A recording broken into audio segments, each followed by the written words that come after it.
www.englishwale.com Bharat के सबसे बड़े स्पोकन इंग्लिश पोर्टल में आप सभी का स्वागत है। मेरा नाम है आदित्य और आज हमारा टॉपिक है WH फैमिली। WH फैमिली में कई वर्ड्स होते हैं, कई शब्द होते हैं जिन्हें आप प्रश्नवाचक वाक्यों में यानी इंटेरोगेटिव सेंटेंसेस में यूज करते हैं। आपने अक्सर देखा होगा इंटेरोगेटिव सेंटेंसेस में जब कब, कहां, कैसे, क्यों, किसके साथ इस तरह के शब्द या शब्दों के समूह कॉम्बिनेशंस आते हैं तो आप वहां पर WH फैमिली यूज करते हैं, जैसे what, why, who, how, which, with whom, इस तरह के। WH फैमिली ऐसा क्यों कहा गया? क्योंकि इन वर्ड्स में W और H का यूज होता है। दो तरीके से WH फैमिली के वर्ड्स को यूज किया जाता है, एज एन इंटेरोगेटिव और एज अ कंजंक्शन। इंटेरोगेटिव यानी प्रश्नवाचक वाक्यों में, जैसा कि आप अक्सर देखते हैं, और कंजंक्शन की तरह कब यूज किया जाता है ये बात आपको कंजंक्शंस चैप्टर में अच्छी तरीके से समझाई गई है। कई सारे कंजंक्शंस हैं जो एक के बाद एक वीडियो लेक्चर्स में आपको समझाए जाएंगे। फिलहाल यहां पर आप इन शब्दों को जानेंगे, इन शब्दों के कॉम्बिनेशंस को जानेंगे, इन वर्ड्स कॉम्बिनेशंस के बारे में आपको पता लगेगा। आपको इन्हें अच्छी तरह से याद कर लेना है ताकि आने वाले लेक्चर्स में जब सेंटेंसेस आपके सामने आएंगे तो आपको याद आएगा कि हाँ, मैंने ये WH फैमिली में पढ़ा था, इस वर्ड को यहां पर यूज किस तरह से किया जाना है। आइए एग्जांपल्स देखते हैं। व्हाट इसका मतलब होता है क्या। ये तो हम अक्सर जानते हैं, जब भी कभी सेंटेंस में आता है, जैसे आपका नाम क्या है, व्हाट इज योर नेम, तो क्या के लिए आप क्या लगाते हैं, व्हाट। जो के लिए भी व्हाट लगाते हैं, कब, एज अ कंजंक्शन। ये बात आपको कंजंक्शन चैप्टर में पता लगेगी। नेक्स्ट है हु मतलब कौन, और जो के लिए भी हु लगाते हैं, ये कंजंक्शंस में पता लगेगा। इसी तरह से विच मतलब कौन सा, या फिर जो, ये भी आपको कंजंक्शंस में पता लगेगा।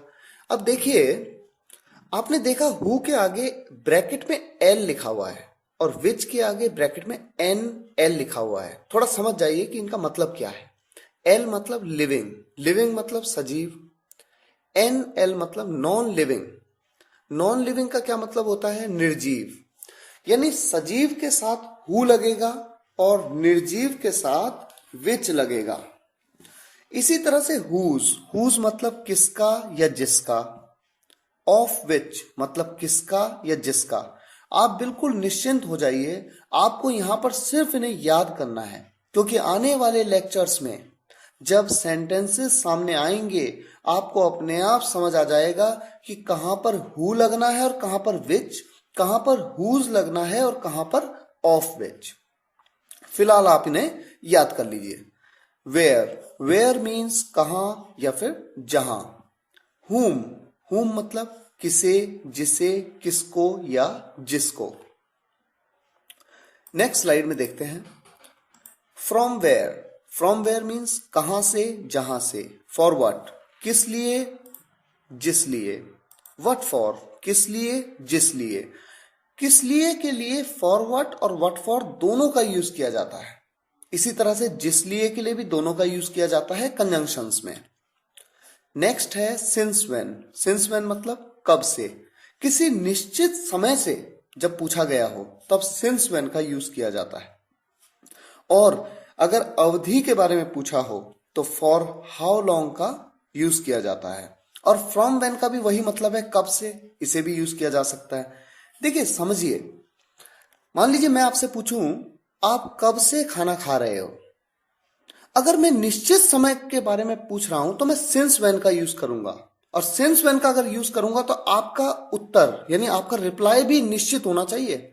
जैसे मैं आपसे पूछूं since when have you been playing, आप कब से खेल रहे हो, तो आपको आंसर भी निश्चित समय के हिसाब से देना होगा। सिंस 2 o'clock, 2 बजे से। और अगर यहीं पे मैं आपसे पूछता for how long have you been playing, तो इसका मतलब तो सेम है, सेंटेंस सेम है कि आप कब से खेल रहे हो, लेकिन मैं यहां पर आपसे निश्चित समय के बारे में नहीं, बल्कि मैं समय की अवधि के बारे में, ड्यूरेशन के बारे में पूछ रहा हूं। तो आप कहेंगे, मान लीजिए आप 2 बजे से खेल रहे हैं और अभी 4 बज रहा है, तो कितने घंटे हो गए? 2 घंटे। तो आप कहेंगे फॉर 2 आवर्स। यानी सेम सेंटेंस आपने 2 अलग अलग तरीके से आंसर किया, क्योंकि मैंने 2 अलग अलग तरीकों से पूछा। पहले मैंने पूछा since when have you been playing, आपने कहा सिंस 2 o'clock। फिर मैंने पूछा for how long have you been playing, तो आपने कहा फॉर 2 आवर्स। तो ये फर्क होता है कब से में। अगर आपको इसमें कोई कंफ्यूजन हो, आप डिटेल में जानना चाहते हैं, तो आप इंग्लिश स्पीकिंग कोर्स की जो बुक आती है englishwale.com की, आप उसे परचेज कर सकते हैं। प्रैक्टिस एक्सरसाइजेस में आप देख सकते हैं कि डिफरेंस क्या है। बहुत ही इंपॉर्टेंट कॉन्सेप्ट है और ये अक्सर कॉम्पिटिशन्स में भी आपसे पूछा जाता है। आगे बढ़ते हैं नेक्स्ट स्लाइड में। विद whom किसके साथ या जिसके साथ। फॉर whom किसके लिए, जिसके लिए। विदाउट whom किसके बिना, जिसके बिना। अबाउट whom किसके बारे में, जिसके बारे में। बाय whom किसके द्वारा या जिसके द्वारा। टुवर्ड्स whom किसकी तरफ या जिसकी तरफ।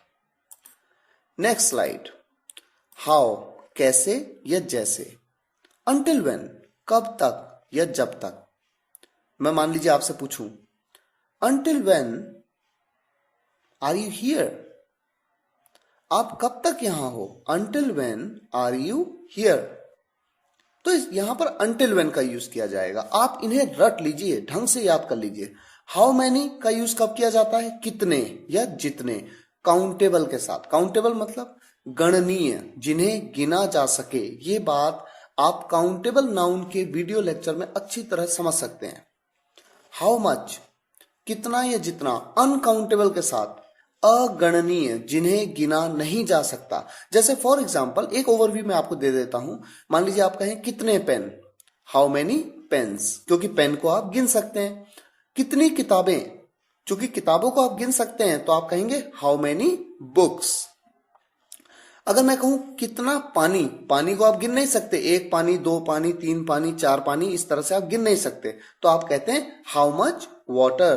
तो कहीं पे मान लीजिए प्रश्न आए, कोई क्वेश्चन आया कि क्लास में कितने बच्चे हैं। बच्चों को आप गिन सकते हैं, 1 बच्चा, 2 बच्चे, 3 बच्चे, 4 बच्चे, 5 बच्चे। तो यहां पर हाउ मेनी का यूज करेंगे। तो आप कैसे कहेंगे how many students are there in the class. या मैं आपसे पूछूं ग्लास में कितना पानी है, तो कितना पानी, पानी को गिन नहीं सकते। How much water is there in the glass. ये कॉन्सेप्ट आपका हाउ मेनी और हाउ मच का कॉन्सेप्ट भी एक अलग वीडियो लेक्चर में आपको समझाया गया है, आप उसे समझिए। आगे बढ़ते हैं। हाउ क्यूट, कहीं पे मान लीजिए सेंटेंस में पूछा गया कितनी प्यारी, तो आप कहेंगे हाउ क्यूट। कितना दूर, हाउ फार। कितना अच्छा, हाउ गुड। कितना लंबा, हाउ लॉन्ग। कितनी जल्दी, हाउ सून। कितना पुराना, हाउ ओल्ड। पुराना हो चाहे बड़ा हो उम्र में, हाउ ओल्ड ही कहते हैं। Whatever जो कुछ भी, whatsoever जो कुछ भी, whoever जो कोई भी, whosoever जो कोई भी, whichever जो कुछ भी, whichsoever जो कुछ भी। यहां पर सो लगाया, बीच में सो लगाया। देखिए whatever के साथ सो लगा दिया, बीच में whatsoever, बात एक ही है। whoever के साथ सो लगाया, बात एक ही है, मीनिंग सेम है, बस लगाने का एक अंदाज है। whichever whichsoever जो कुछ भी। whenever मीन्स जब कभी। however मीन्स जैसे भी या फिर भी। however एक बहुत ही इंपॉर्टेंट वर्ड है, ये एक कंजंक्शन भी है। जब आपको कंजंक्शंस चैप्टर में however समझाया जाएगा तो आपको बड़ा ताज्जुब होगा कि इसे किस तरह से यूज किया जाता है। ये बहुत ही इंटरेस्टिंग कॉन्सेप्ट है। आगे बढ़ते हैं नेक्स्ट स्लाइड में। whomever जिसे भी, whomsoever जिसे भी, what else और क्या, why so ऐसा क्यों, whereas जबकि, at what time किस समय, how come कैसे या किस तरह, whence कहां से या जहां से, what type of किस तरह का, what sort of किस तरह का, which type किस तरह का, what then तो क्या, in what way किस तरह से, at what way किस तरह से, in which किस में या जिसमें। मुद्दा ये नहीं है कि आप इन्हें सिर्फ याद कर लें, याद करने के पीछे कारण है। जब आने वाले वाक्यों में इनका प्रयोग किया जाएगा तब जब आपको कहीं पे सेंटेंस में ये पर्टिकुलर वर्ड कॉम्बिनेशन आया और अचानक आपको ध्यान आएगा कि हाँ WH फैमिली में मैंने इसको पढ़ा था और उसको यहाँ पर यूज किया जाएगा, तो आपके लिए बड़ा आसान हो जाएगा। इसलिए मेरी सलाह है कि जितने भी WH फैमिली के वर्ड्स मैंने आपको इस वीडियो लेक्चर में बताए हैं, सभी वर्ड्स को बाय हार्ट याद कर लीजिए। आपके सामने वर्ड रखा और तुरंत आप उसका आंसर करें। इतना अच्छी तरह आप याद कर लेंगे तो समझिए आपने इस वीडियो लेक्चर का पूरा यूज किया है। इसी उम्मीद के साथ कि इस वीडियो लेक्चर में आपने कुछ नई बातों को समझा है, हम आपसे विदा लेते हैं। आपके कोई भी प्रश्न हो आप हमें बेझिझक ईमेल आईडी पे हमें भेज सकते हैं, आपके प्रश्न के उत्तर दिए जाएंगे। ईमेल आईडी है englishwale12@gmail.com। और वीडियो लेक्चर्स अगर आप देखना चाहते हैं, सुनना चाहते हैं, तो उनके लिए आप व्हाट्सएप भी कर सकते हैं, नंबर आपके सामने है। और इसी उम्मीद के साथ कि हम आपसे फिर मिलेंगे नेक्स्ट वीडियो लेक्चर में, विदा लेते हैं। धन्यवाद।